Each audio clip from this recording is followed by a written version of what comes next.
juicio. Pero lo que nos está diciendo el magistrado Joaquín Bosch es que termina el juicio, se elabora una ponencia, en este caso por la señora Polo, se traslada eso al resto de magistrados que componen el tribunal y en 4 días laborables, 4 días laborables todo el proceso, a no ser que se hubiesen reunido los fines de semana. En 4 días laborables, ¿no? Es lo que nos estás diciendo, Joaquín, es cuando toman la decisión. Porque pueden estar hablando de un montón de indicios, de declaraciones y tal, pero cuando termina el juicio, aquí ha habido 4 días laborables en los que se ha decidido. En el caso de los ERE, claro, era distinto, porque al Tribunal Supremo llegó un recurso. Es decir, los hechos se habían probado en instancias inferiores. Es la diferencia con esto. No estaba juzgando el Tribunal Supremo el caso. Llegó al Supremo un recurso. Pero aparte de todo esto, Joaquín, yo me estaba preguntando, cuando los magistrados se pusieron a deliberar, los magistrados del Supremo, en el caso de Álvaro García Ortiz, del fiscal general del Estado, ellos debaten y discuten y deliberan así de cabeza, digamos, o debaten sobre un documento.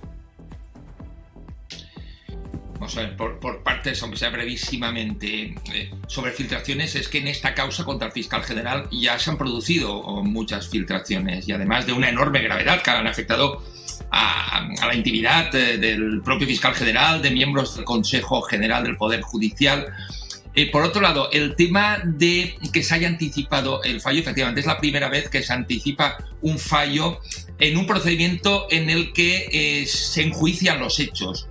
Muy excepcionalmente, como en el caso de los ERE, se anticipó, pero claro, no es lo mismo una sentencia que confirma la condena anterior sin tocar obviamente los hechos probados y no deja incertidumbres como aquí. Claro, es una sentencia que todavía realmente, aunque se está comentando en mesa, ¿no?, cuál puede ser el motivo de condena, es que realmente se ha especulado ya tanto que incluso se considera que igual puede haber una condena no por la filtración, sino por la mera nota de prensa, lo cual abre multitud de problemas jurídicos nuevos y no sabemos, tenemos un fallo, pero no tenemos ni los hechos probados, ni cómo se llega a esa conclusión, ni en última instancia el propio objeto, ¿no?, de la condena. Sobre lo que me planteas ahora, Silvia, la dinámica habitual. Que ya te digo, en este procedimiento hay muchas dinámicas que no han sido las habituales, pero lo habitual es que la magistrada ponente, Susana Polo, llevara una propuesta de sentencia, porque es la ponencia, y que se discuta sobre ella. Y que si ha habido, como se ha informado, una mayoría en el Tribunal Supremo que no está de acuerdo, entonces se hace constar cuál sería, después de esa deliberación, el fallo con los argumentos que ha apoyado la mayoría y luego se redacta la sentencia. Es cierto que el tiempo ha sido también excepcionalmente breve para lo que tarda en salir una sentencia de este tipo en el Tribunal Supremo. Por tanto, yo desconozco cuántos días ha sido objeto de deliberación la resolución que se va a dictar, pero no se ha redactado todavía, al menos eso es lo que se ha informado. Una vez se redacte, se tendrá que dar un tiempo mínimo para que se puedan redactar también los 2 votos particulares, y una vez tengamos la sentencia, efectivamente, por fin podemos analizarla. Es cierto, un punto último, como dice María Peral, que la prueba no tiene por qué ser prueba directa, puede haber prueba indirecta o indiciaria, pero tendrá que valorarse por qué esos indicios llevan a la convicción del tribunal sin ninguna duda. Y también tendrá que analizarse por qué no se estima la prueba de descargo. Es decir, porque, por ejemplo, los testimonios de los periodistas, los pantallazos aportados, no generan credibilidad en el tribunal, siempre y cuando la condena sea por la filtración, que como no sabemos realmente nada, tendremos que seguir especulando. Pregunto porque, es decir, que ellos debatieron sobre un borrador, ¿no? Terminó el juicio, se realizó un borrador y sobre ese borrador debatieron los magistrados del Supremo, ¿no? Tenemos que pensar que era así. Siempre en el terreno de la especulación, lo más probable es que la magistrada ponente planteara a la sala por qué consideraba que tenía que dictarse una sentencia absolutoria al considerar que no había prueba de cargo suficiente. Se habla de deliberación en el tribunal y hay 5 magistrados que consideran que sí que hay prueba de cargo suficiente y la detallan. Y entonces se acuerda el nombramiento de una nueva ponencia, en este caso el presidente de la sala, Martínez Arrieta, que es el que ahora tiene que redactar lo que se ha dicho en la deliberación. No, lo digo porque, si a mí no me fallan las cuentas, Irma, lo hicieron todo en 4 días laborables. A no ser que se hubiesen reunido, que pudo ser, el fin de semana. María. No. El tribunal, los 7 miembros del tribunal han estado deliberando desde el principio. Han comido juntos lo que incluso. Nos dice el magistrado, vamos a ver, no pueden estar deliberando desde el principio cuando reciben nuevas pruebas de testimonio. El día 3 hay cuestiones previas nos dice, que se deliberan ya. Pero un momentito. Se puede deliberar desde el principio, pero lo que nos está diciendo el magistrado Joaquín Bosch es que termina el juicio, se elabora una ponencia, en este caso por la señora Polo, se traslada eso al resto de magistrados que componen el tribunal y en 4 días laborables, 4 días laborables todo el proceso, a no ser que se hubiesen reunido los fines de semana. En 4 días laborables, ¿no? Es lo que nos estás diciendo, Joaquín, es cuando toman la decisión. Porque pueden estar hablando de un montón de indicios, de declaraciones y tal, pero cuando termina el juicio, aquí ha habido 4 días laborables en los que se ha decidido. Yo entiendo que la deliberación formal, evidentemente, es cuando acaba el juicio, porque está practicada toda la prueba, se emiten las conclusiones de las partes, si no, deliberarían sobre prejuicios, y esto no me parece normal. Una deliberación formal empieza cuando el ponente presenta su propuesta de sentencia con toda la prueba acabada y discuten, obviamente, los magistrados de la sala. Previamente, cuando comen o en pausas pueden comentar cosas, pero eso no es propiamente una deliberación. A mí me parece un tiempo corto para deliberar un tema de tantísima entidad. Pero bueno, yo desconozco cuántas horas han dedicado, igual han estado incluso el fin de semana, lo desconozco absolutamente, pero también es cierto que una sentencia de estas características no me constan precedentes que se hayan resuelto tan rápidamente. Hay motivos que pueden explicar, efectivamente. El tema de que una nueva filtración, porque ha habido antes filtraciones en esta causa, pero que una nueva filtración desprestigiaría bastante también a la institución.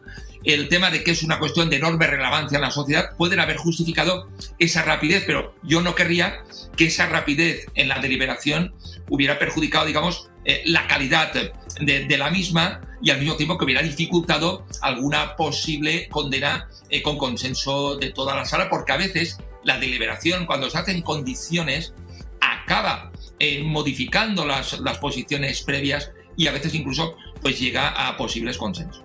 Es que esto es muy interesante porque Joaquín Bosch nos está hablando de lo que debe suceder. Termina el juicio, se escucha a las partes y entonces el Tribunal Supremo dice, oiga, sobre esto deliberamos, sobre esto que es un texto que entonces debe empezar a redactar una ponente. Pero lo que nos dice María es que empezaron a deliberar desde el primer día, no sobre un borrador, entiendo, sino de memoria de lo que estaban oyendo. Realmente, borradores normalmente se manejan en el Tribunal Constitucional. En el Tribunal Supremo se parte, a veces, con borradores, pero muchas otras veces se parte de un esquema, de un guión en el que el ponente va diciendo sus propuestas.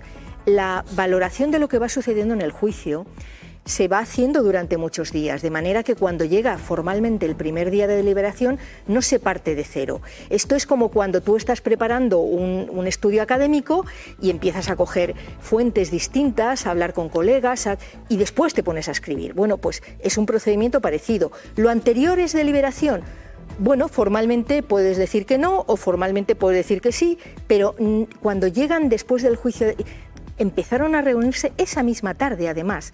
Si queréis, la deliberación formal ya se hace desde el primer día que termina el juicio por la tarde y están varias horas. Y han estado reuniéndose constantemente. Pero digamos deliberan, que... perdona, María, es que yo quiero que me quede claro. Sobre lo que porque mira, lo que nos está diciendo Joaquín Bosch es que tienen que deliberar sobre un texto. Y tú nos dices, se reunieron esa misma tarde. No, yo digo por lo que dice la norma... Y lo que, la norma no dice que tengas que debatir sobre un Entonces, texto. dice Joaquín Bosch, magistrado, que deberían haber deliberado sobre un borrador que hace una ponente, en este caso la señora Polo, que era lo que estaba previsto que sucediese. Nos dice María que comenzaron a deliberar esa misma tarde, hombre, entiendo que sin borrador redactado. No, sin borrador redactado, si es que se puede memoria. hacer después. No, de memoria no. Tú vas tomando notas, haces un guión y construyes la sentencia después. En este caso, el Tribunal Supremo no ha deliberado sobre un borrador. Ha deliberado sobre los comentarios. Desde el primer día mantuvieron conversaciones, según lo que nos está diciendo María Peral, y desde el primer día deliberaron y conversaron a vuela pluma, sin tener un texto delante, para decidir si condenaban o no al fiscal Pero general del Estado, habitual. Esto no es nada que dice que es el extraordinario. sistema habitual, en contra de lo que dices tú, que es que eso sería prejuicioso. ¿Tú cómo lo ves? Vamos a ver, la deliberación, en eso no tengo la más mínima duda, no puede empezar hasta que finaliza el juicio. Vamos, es que esto es lo que marca la ley y lo que marca el sentido común. Otra cosa serían los contactos informales, los comentarios de pasada, pero una deliberación en sentido jurídico, la ley orgánica del Poder Judicial, la ley de enjuiciamiento criminal, toda la legislación sobre tribunales colegiados, marca que cuando finaliza el juicio empieza la deliberación del tribunal. Obviamente, yo desconozco si en este caso hubo un borrador escrito o un guión que llevó la magistrada ponente. Evidentemente, una de las dos cosas tendría que haber estado. No puedo pensar que simplemente se plantea una sentencia improvisada, sino que tiene que haber una propuesta de sentencia. Una ponencia es una propuesta de sentencia y tiene que estar mínimamente estructurada. Puede ser más acabada o puede ser a partir de unos datos y de un guión que presenta, pero sí que tiene que haber una propuesta más o menos acabada de sentencia, en este caso absolutoria.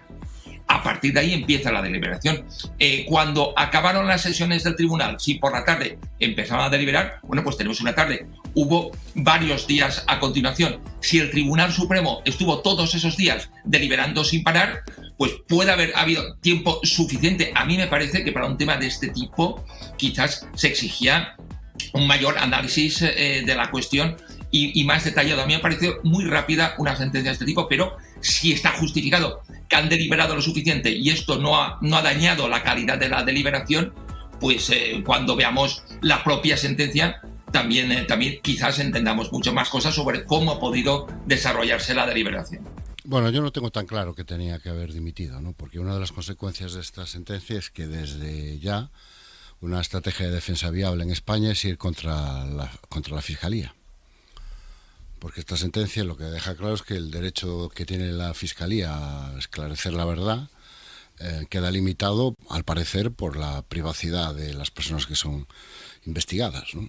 Es decir, para que la gente entienda lo que estoy diciendo, se ha sentado un precedente por el cual, a partir de ahora, ir contra el fiscal, mentir sobre lo que el fiscal haya dicho, haya dejado de decir, haya ofrecido o dejado de ofrecer. No hablo solo del fiscal general, hablo de cualquier fiscal.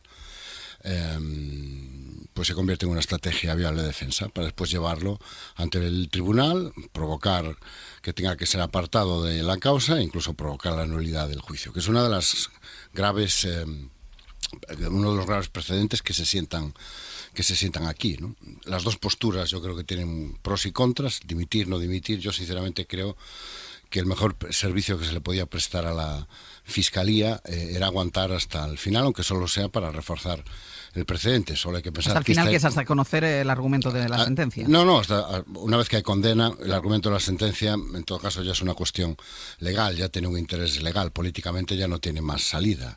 Es decir, puestos a dimitir lo antes posible. Es decir, una vez que ya ha sido condenado y que ya no hay más opciones, pues a mí me parece bien que haya acabado con esta agonía lo antes posible. Yo me refería más a antes de que hubiera una sentencia. Si la sentencia hubiera sido absolutoria, ¿qué estaríamos diciendo? Estaríamos cuestión fiscal, debería haber dimitido. O como en tantos casos anteriores, estaríamos lamentando el daño reputacional causado a una persona que tuvo que dimitir por una cuestión que finalmente se demostró que no era tal y como se planteaba, ¿no? Pero bueno, es un debate abierto, ¿eh? Yo creo que depende mucho de las circunstancias, del tipo de acusación, del tipo de delito. Es decir, hay múltiples variables. Yo creo que en este asunto concreto y por esta acusación en concreto y tal y como se había desarrollado la instrucción, yo entiendo la postura del fiscal general. Dicho esto, a mí es que todo esto me parece extraordinariamente excepcional. Es decir, no entiendo la urgencia que tuvo el Tribunal Supremo en emitir un fallo sin sentencia en apenas una semana. O sea, no sé si había alguien en España que reclamara esa urgencia y que no se abriera paso, pues como vimos en otras sentencias trascendentes, estaremos todos de acuerdo en que esta es una sentencia trascendente, como vimos, por ejemplo, en el caso del proceso, donde se agotaron todas las opciones para tratar de buscar la unanimidad. Es decir, no entiendo por qué no se agotaron todas las opciones, no entiendo cuál era la urgencia de publicar el fallo sin la sentencia, entre otras cosas porque el fiscal general ha dimitido, sabe que ha sido condenado, pero no sabe por qué. no sabe cuál es el argumento ni las pruebas que ha valorado el Tribunal Supremo. Tú sabes que ha sido condenado, pero desconoces... De hecho, no sabe si ha sido condenado por la nota, de la que él ya se declaró responsable desde el primer minuto, o por la filtración. Es que este es un segundo elemento. Claro. Es decir, claro, como no tenemos sentencia, se abre paso a la especulación. A lo mejor no tenemos sentencia para poder decir que estamos criticando una sentencia que no conocemos. Yo no estoy criticando la sentencia, que quede claro. Yo lo que estoy cuestionando es el debate que está surgiendo alrededor. Es decir, yo creía, y supongo que la mayoría de nuestros oyentes también, que estaba asistiendo a una vista oral en lo que se juzgaba en la presunta filtración de un correo. Pero ahora parece, según las especulaciones que van saliendo, que no, que también se juzgaba la nota de prensa. Con lo cual, una cosa que nos explicaban en la Facultad de Derecho, ¿no? Es que en el proceso penal tenía que estar muy claro cuál era el objeto del proceso. Bueno, a mí sinceramente ya me genera muchas dudas, ¿no? Más cosas que han surgido a lo largo de la vista oral que seguramente serán o no aclaradas en la sentencia. Pero yo quiero llamar la atención sobre la excepcionalidad de que el fiscal general del Estado haya tenido que irse a su casa condenado por una sentencia que yo creo que es relevante, en la que no conoce todavía el razonamiento jurídico que le ha llevado a la condena.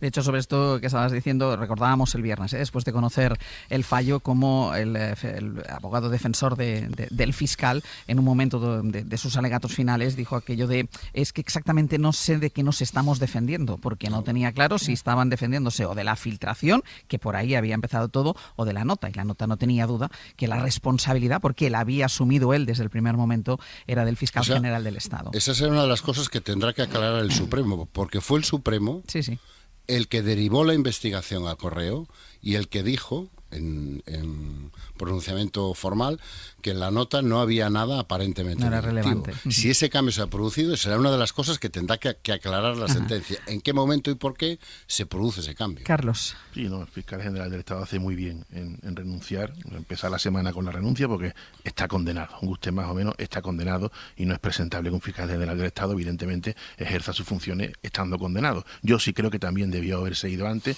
hubiera venido bien para su defensa, incluso hubiera venido, por supuesto, y lo principal, para el prestigio de la institución que representa, pero es verdad que el estatuto, por estar procesado, no le obliga.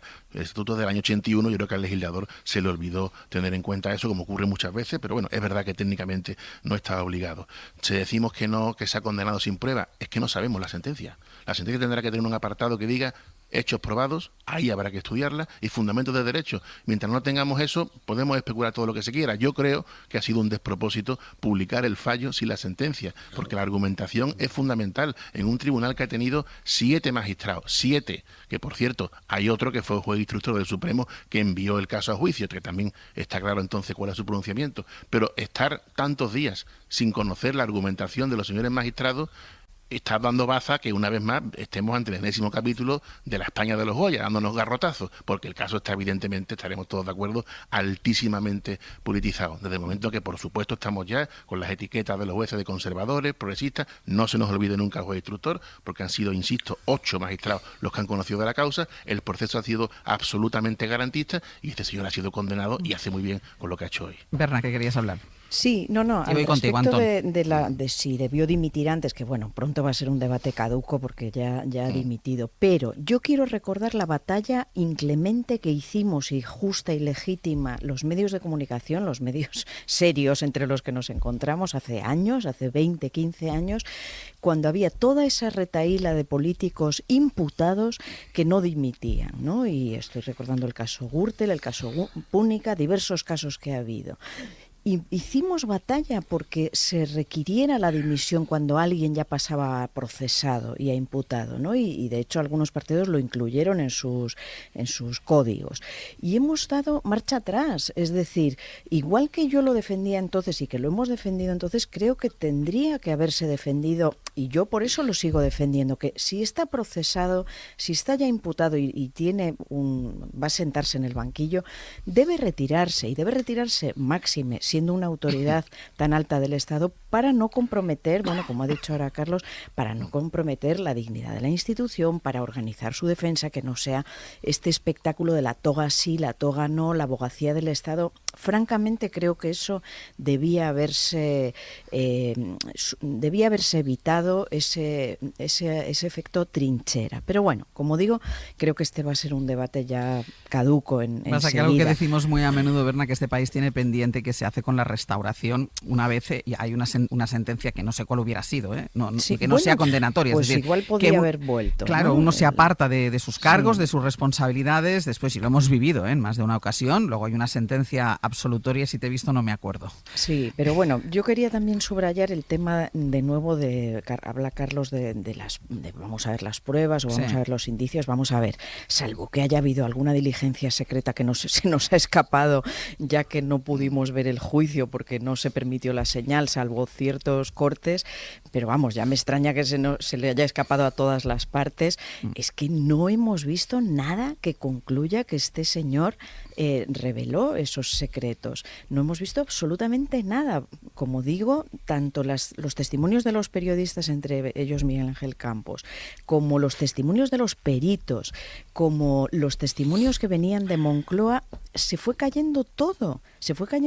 Quiero decir, los que observamos la realidad, que ya habíamos visto una instrucción muy deficitaria, muy dudosa, muy confusa, solo vimos un espectáculo en el que nada salía probado.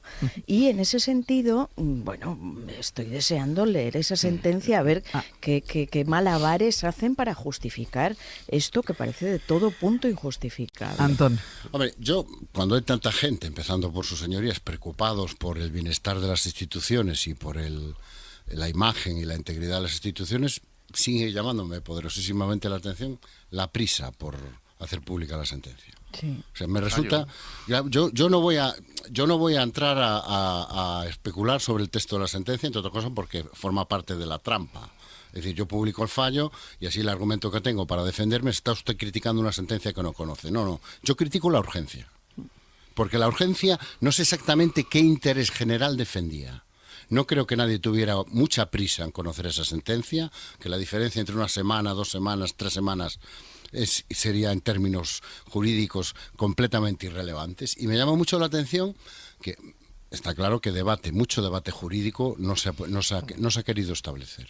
En una sentencia que, insisto, que es trascendente, no es una sentencia más, es una sentencia que sienta un precedente, que tiene gravísimas consecuencias desde el punto de vista de lo que puede y lo que no puede hacer la Fiscalía para defenderse frente a estrategias dolosas por parte de los acusados. No hablemos ya del secreto de las fuentes o el secreto profesional, no hablemos ya de la libertad de información. Hay múltiples elementos aquí a considerar. Y, hombre, en 5 días,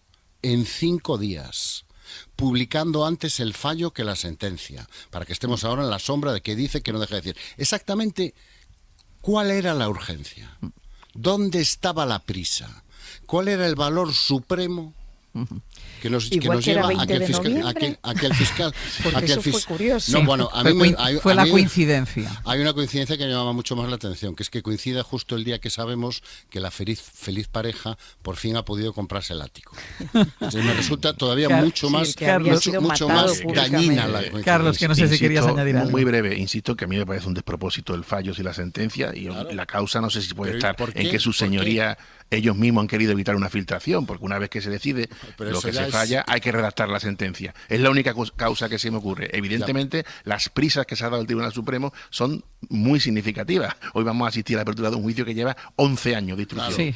Claro. Pero en este caso ha sido una justicia exprés, lo cual en principio no le quita credibilidad, pero hay que esperar la sentencia. Es verdad que figurativamente no ha aparecido la pistola humeante, hablando en lenguaje figurado. Pero a mí no me ha gustado un pelo, entre otras cosas, el borrado de mensajes, los cambios de móviles y las pérdidas de memoria. Ahí lo dejo. Bueno, sí, pero luego los peritos dijeron que había que evitar el diógenes digital de los fiscales y de este tipo de instituciones. Sí, eso a mí me sorprendió muchísimo, porque estaba muy atenta a ese asunto. Pero, hombre, no deja de resultar, digamos, hablando del fiscal general, tranquilizador que un Tribunal Supremo que juzga una filtración haga público el fallo para evitar una filtración. No, es una especulación mía. No deja cuidado, de, no, es lo que se ha dicho, es lo que han dicho fuentes del Supremo. No, es lo que veo, lo único. Lo hacemos para evitar una filtración. Oiga, pero si está usted juzgando una filtración, una revelación de un secreto, si aplicamos la teoría de la UCO, la famosa teoría de